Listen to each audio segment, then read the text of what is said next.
Boa noite a todos e a todas.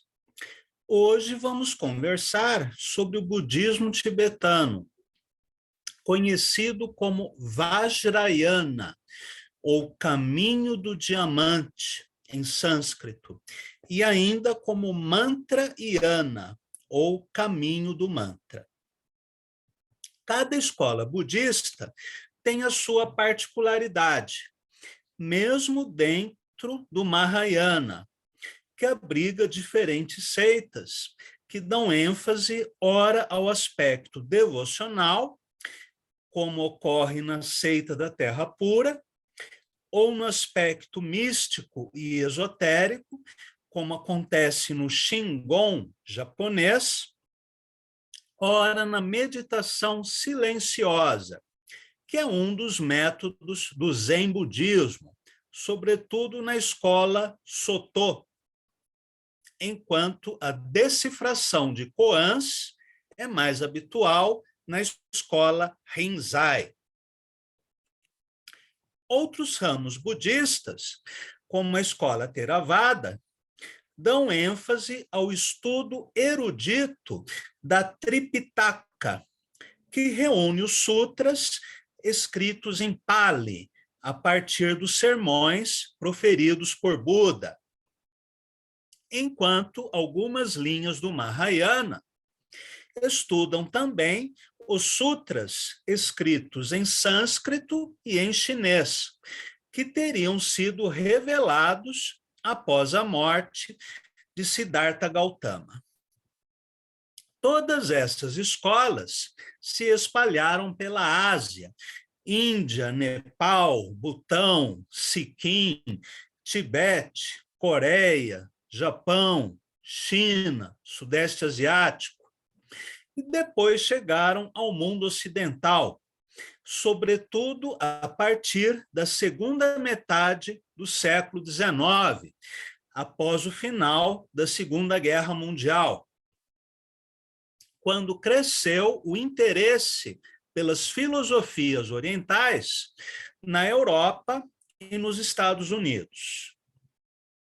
O Tibete manteve-se fechado ao mundo exterior até a invasão chinesa na década de 1950, de modo que o budismo é a escola que chegou por último ao Ocidente, embora tenha conquistado milhares de adeptos, inclusive no Brasil.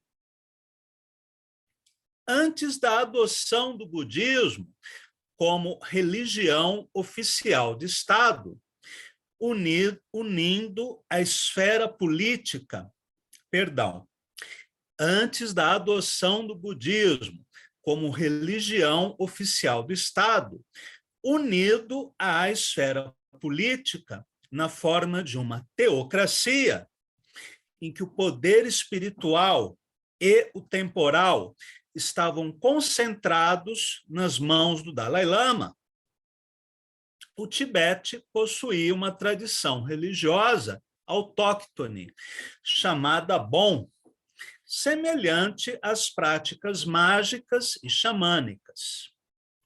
Essa tradição antiga não foi simplesmente esquecida, mas fundiu-se ao budismo Mahayana tradicional, dando-lhe outras características. O budismo tibetano, também chamado de lamaísmo ou de budismo tântrico, surgiu entre os séculos 7 e 9 depois de Cristo, quando o rei Songtsen Gampo trouxe ao pequeno reino tibetano as primeiras escrituras indianas. Já no século 8, tornou-se religião oficial do Estado, e o rei Trizong Detsen convidou monges indianos para a sua corte, incluindo o célebre Padmasambhava, que fundou a escola Nyingma, a mais antiga do Vajrayana, e apresentou a célebre profecia que mencionava a invasão do Tibete por máquinas voadoras e cavalos de fogo, o que levou o país a se isolar do resto do mundo por mais de 1000 anos, com poucas transações comerciais realizadas, sobretudo, com a China e a Índia. O Tibete manteve, portanto, por muito tempo, um sistema social muito próximo ao que nós consideramos feudalismo, com pouco progresso científico, tecnológico, sem separação entre igreja e Estado, e, inclusive, com a presença do trabalho escravo e de punições muito severas para os delitos, né, previstos em seu Código Penal. Inclusive, dentro dos monastérios, havia prisões. Além de Padmasambhava, outro líder espiritual muito venerado no Tibete é Milarepa, que teria vivido entre os séculos 10 e 11 depois de Cristo. Yogi, poeta, mago e mestre do Vajrayana, ele é conhecido no Ocidente graças a seu livro 100.000 Cânticos e também à biografia Vida de Milarepa, datada do século XV. Segundo algumas lendas, em sua juventude, Milarepa teria se dedicado à magia negra, inclusive realizando feitiços de morte contra os seus inimigos. Depois conheceu um mestre espiritual que o converteu ao budismo e conseguiu levá-lo a uma condição espiritual mais elevada. Milarepa também é identificado com uma série de ensinamentos esotéricos, em que o budismo se mistura com a magia. O budismo tibetano adotou as escrituras do Códice Pali e também os sutras e tantras redigidos em sânscrito, e dá grande ênfase ao estudo erudito nos monastérios, que inclui também outras disciplinas, como a astrologia e a metafísica.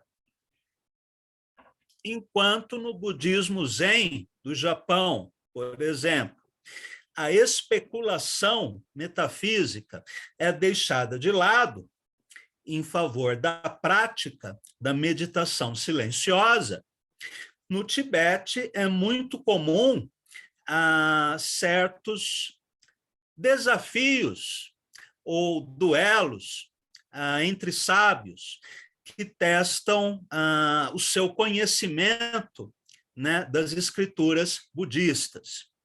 E nas universidades monásticas, há algo semelhante às nossas bancas de mestrado e doutorado, em que o postulante, né, ao título recebe uma série de perguntas, né, por parte da mesa e deve dar respostas satisfatórias, defendendo a sua dissertação ou a sua tese. Nos monastérios budistas tibetanos também, os monges são submetidos a uma série de bancas, né, digamos assim, em que eles precisam demonstrar o seu conhecimento das palavras das escrituras, que são memorizadas, e também a interpretação correta dessas escrituras. Então, o trabalho intelectual é muito mais presente no budismo tibetano do que naquelas escolas mais voltadas à meditação ou à devoção. A prática ritual e litúrgica também é mais enfatizada do que em outras escolas, como o próprio Zen, e são usadas máscaras e fantasias nas cerimônias, que contam com a participação de músicos e dançarinos. Há uma forte relação entre essa forma de budismo e as artes, desde a arquitetura dos templos e estranhos instrumentos musicais, como um tipo de instrumento de sopro com cerca de 2 metros, até a arte religiosa manifestada na pintura, na escultura e no desenho de mandalas, que são formas circulares, dentro das quais há quadrados e triângulos de várias cores e diversos símbolos religiosos, conforme os 4 pontos cardeais. A mandala tibetana, equivalente ao yantra hindu ou ao labirinto ocidental, é a representação geométrica da relação dinâmica entre o homem e o universo, e também um espaço sagrado, puro, onde moram os Budas.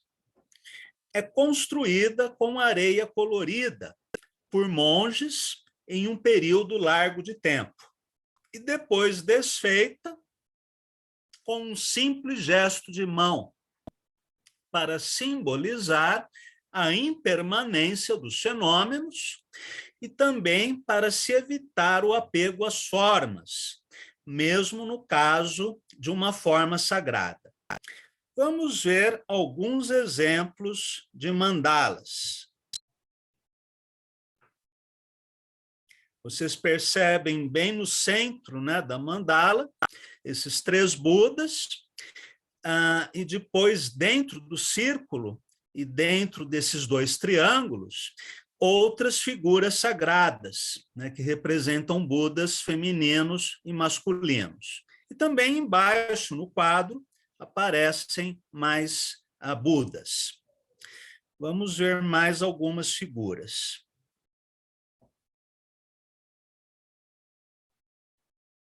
Aqui nós vemos um monge tibetano construindo essa mandala, né, a partir de vários tipos de areia colorida.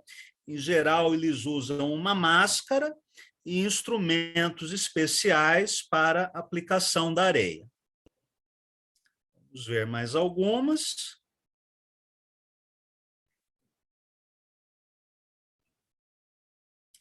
Eu fiz uma comparação entre a mandala e o labirinto cristão. Então, vamos ver agora alguns labirintos para fazermos essa comparação.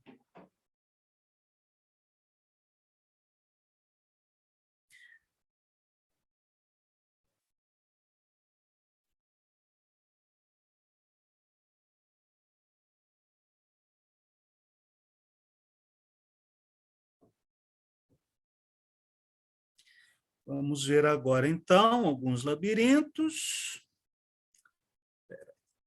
Deixa eu só desativar algumas imagens para que as outras fiquem visíveis. Pronto, acho que agora vai. No caso do labirinto cristão, ele tanto pode ter essa forma quadrada como uma forma circular. O que significa o labirinto?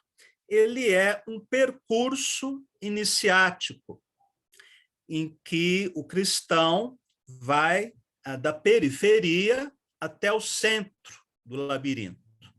Atravessar o labirinto quer dizer ir do mundo profano ao mundo sagrado, ao mundo espiritual, sendo que o centro do labirinto é a Jerusalém Celeste, onde acontece a união entre o devoto e Jesus Cristo.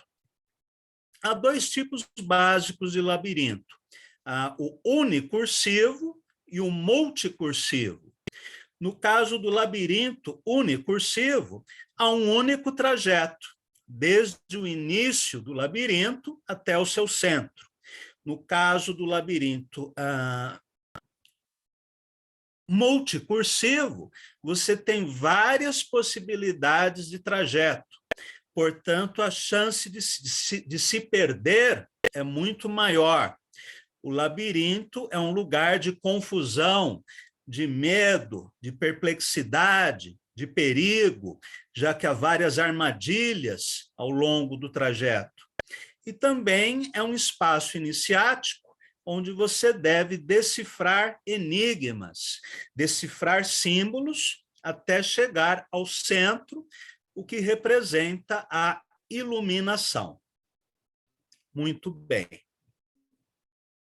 A palavra mandala, em sânscrito, quer dizer círculo.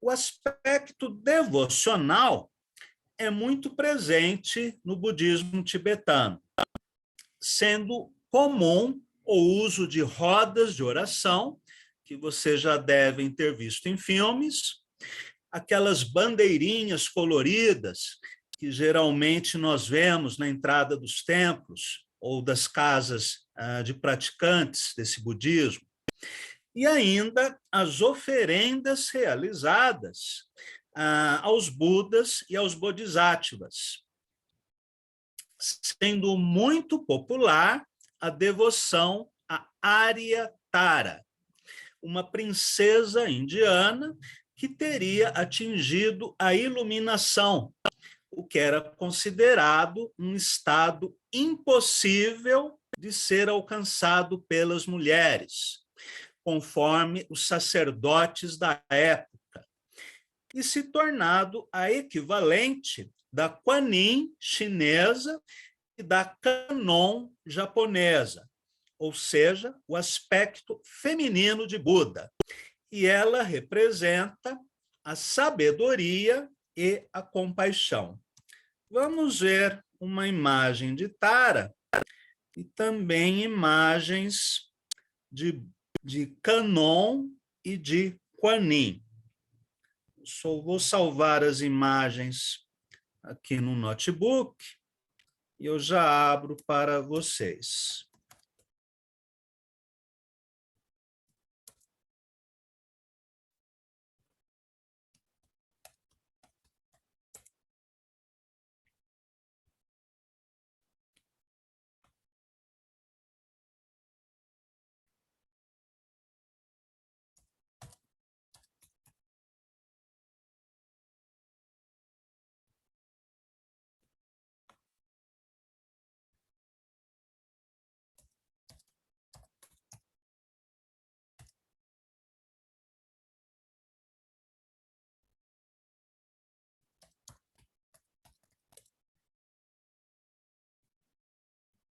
Só mais um pouquinho de paciência.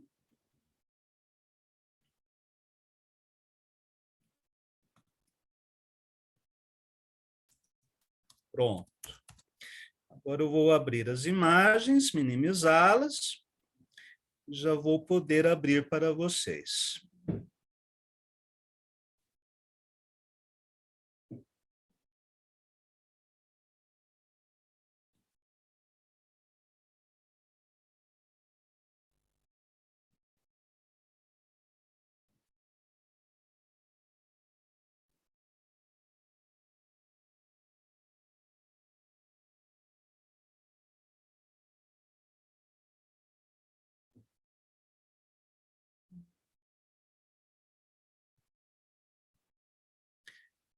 Então, vamos ver as imagens. Começando com a Kuan Yin, que é a Buda da compaixão no budismo chinês. Acho que não abriu a imagem, né? Deixa eu tentar de novo. Pronto, essa é a Kuan Yin, que é a Buda da compaixão no budismo chinês. Ela também é equivalente a Avalokiteshvara, né, no budismo chinês. Temos aqui uma outra imagem, também é da Kuan Yin.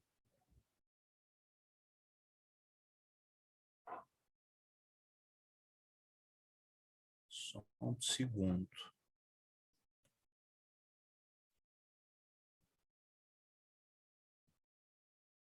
Achei.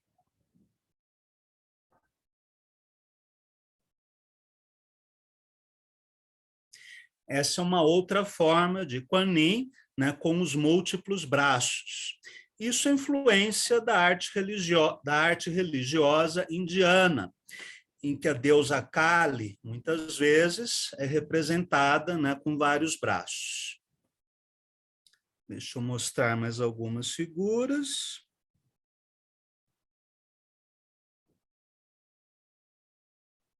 Agora, Kannon, que é a Buda japonesa, a Buda feminina japonesa, que tem o mesmo significado, né, da compaixão.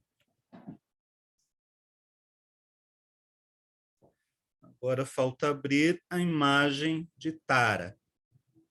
Vou mostrar a Tara verde.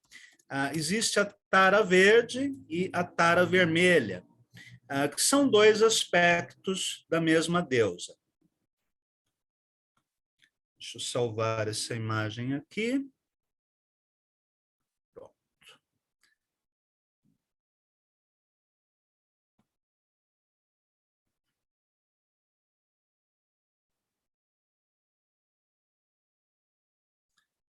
O computador não está me deixando salvar as imagens de Tara.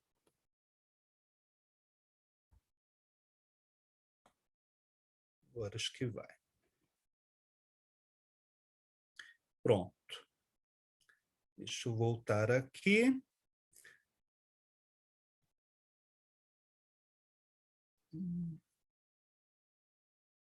Puxa vida, nenhuma das imagens de Tara lhe permitiu visualização. Deixa eu ver se eu acho alguma outra.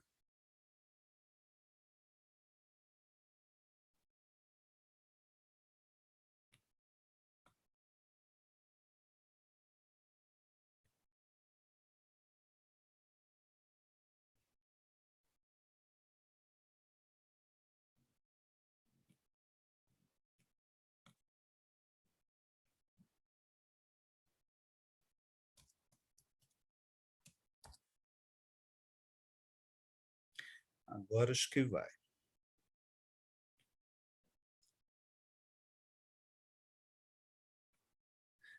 Pronto. Agora consegui.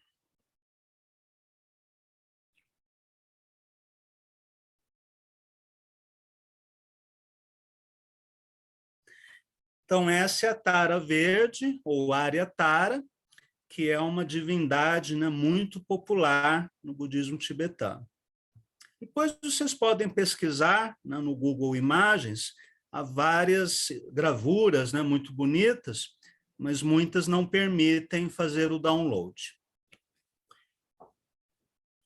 O mantra de Tara, Ontari, Tutari, Tutari, Turesorra, é tão praticado pelos budistas da escola Vajrayana quanto o Om Mani Padme Hum, ou Om Mani Padme Hum, dedicado a Avalokiteshvara, ou Shenrezig, em tibetano, que simboliza a suprema compaixão de todos os Budas e é representado com 108 braços, sendo o 108 um número sagrado para budistas e para hindus.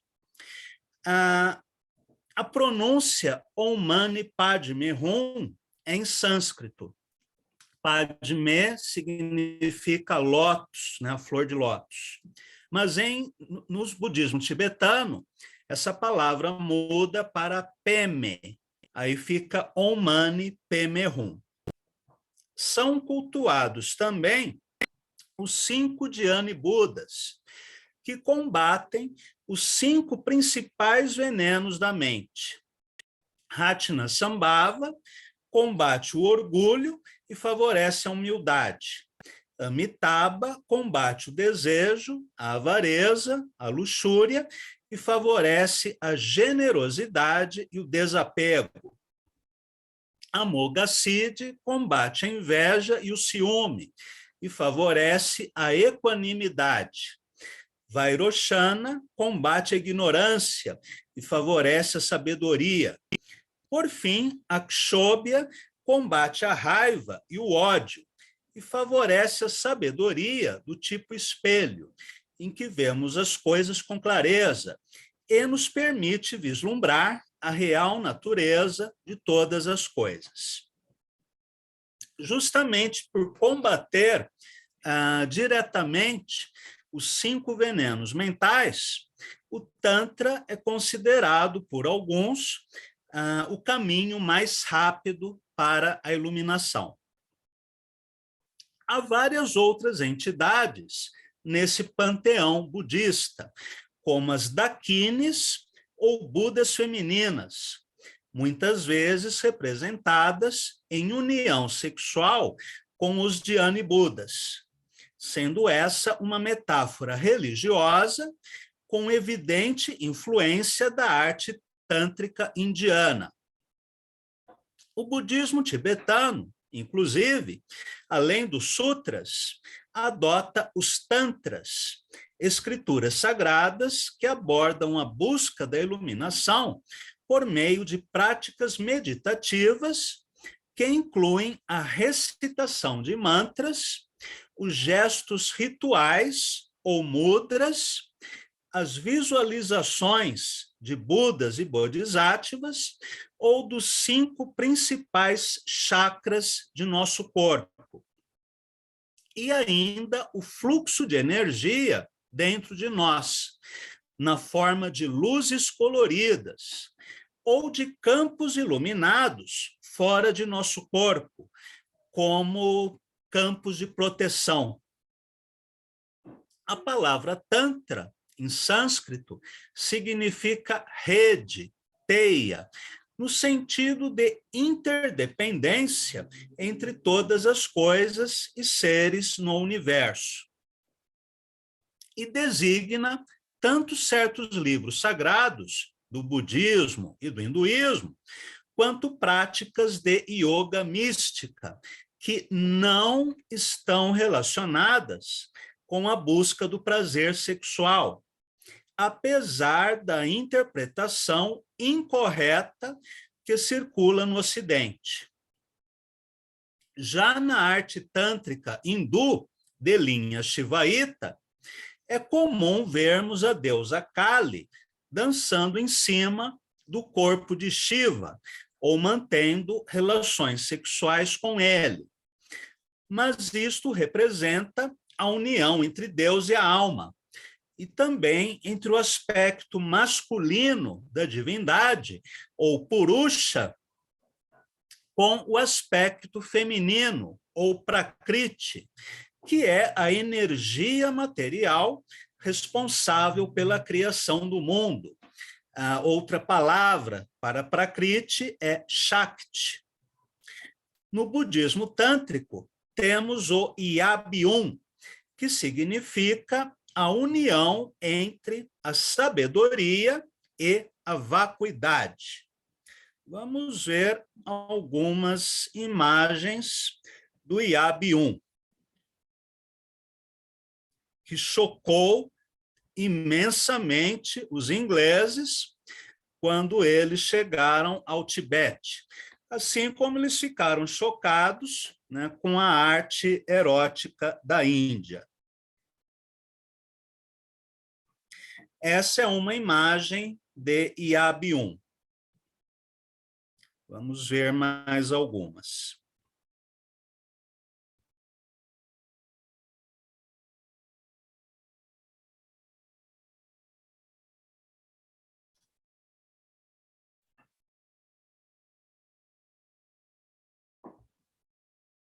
São bastante explícitos, né? Tem até beijo de língua. mas não é nada para ser tomado ao pé da letra, necessariamente. Tem mais uma imagem para mostrar a vocês, que é esta aqui. Também muito detalhista, né? Há templos hindus em que já na entrada do templo há várias esculturas, né, em alto relevo, mostrando posturas sexuais, mas não se trata de orgia coletiva. Bem, as meditações tântricas seguem as orientações das sadhanas, que são textos sagrados onde aparece a sequência em que devem ser cantados os diferentes mantras. A sequência não é aleatória e está relacionada com o início, o meio e o fim da prática. Ou seja, começa com a invocação ao Buda, ao Dharma e ao Sangha. Namo Buda, Namo Guru, como que é a recitação? Namo Guru Ye, Namo Buddhaya, Namo Dharmaya, Namo Sanghaya.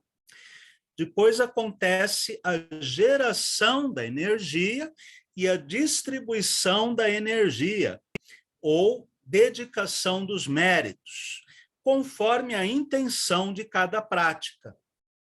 As sadhanas voltadas à saúde, sadhanas voltadas ao meio ambiente. Na sadhana dedicada ao Buda Vajrasattva, por exemplo, um dos objetivos é a redução dos efeitos kármicos de nossas palavras, ideias ou ações. Assim como na escola da Terra Pura, o budismo tibetano acredita em mundos espirituais, como Shambhala, onde viveriam eternamente os iniciados que atingiram alto grau de elevação espiritual. Em alguns textos, como no Kala Chakra Tantra, Shambhala aparece como um reino mítico oculto na região dos Himalaias e seria um lugar de paz, felicidade e tranquilidade. No hinduísmo, nós temos, por exemplo, a Vrindavana, que é a morada espiritual de Krishna. Em outros textos, Shambhala é governada pelo rei do mundo, que comandará exércitos para varrer o mal da terra, no final de Kali Yuga, e iniciar uma nova idade do ouro. Conforme outras interpretações, Shambhala seria um sistema de cura total de todas as doenças físicas, mentais, emocionais e espirituais, e a unificação da consciência para a humanidade transcender todo tipo de ignorância e servidão. O budismo tibetano é semelhante ao catolicismo em sua organização burocrática e hierárquica. Há um líder religioso semelhante ao Papa, que é o Dalai Lama, encarnação viva de Avalokiteshvara, que apareceria no mundo repetidas vezes por meio de reencarnações. Há vários filmes que tratam sobre isso, como Kundun e O Pequeno Buda, entre outros. Outro cargo hierárquico importante é o de Panchen Lama, que divide certas funções com o Dalai Lama.